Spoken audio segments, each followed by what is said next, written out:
জুলাই গণঅভ্যুত্থানের আকাঙ্ক্ষার আলোকে গণভোটের রায় বাস্তবায়নে মাসব্যাপী কর্মসূচি ঘোষণা করেছে জামায়াতে ইসলামী।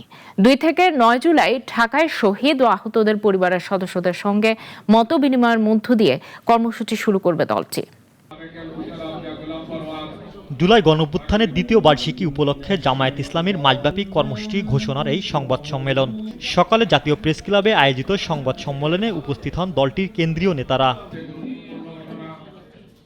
এ সময় জুলাই গণঅভ্যুত্থানের দেশের ইতিহাসের মাইলফলক উল্লেখ করে জামায়াতের সহকারী সেক্রেটারি জেনারেল হামিদুর রহমান আজাদ বলেন, যারা আধিপত্যবাদের সাথে আঁতাত করে দেশ পরিচালনা করতে চায় তাদের রুখে দেয়া হবে।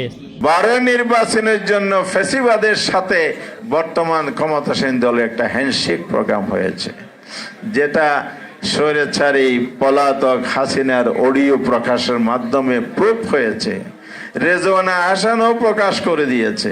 দলটির সেক্রেটারি জেনারেল বলেন, 71-এর মীমাংসিত বিষয় টেনে এনে বারবার জাতিকে বিভক্তি করতে চায় সরকার। তিনি বলেন, ফ্যাসিবাদী নীতি পরিহার না করলে ক্ষমতাসীনদের অতীত সরকারের পরিণতি ভোগ করতে হবে।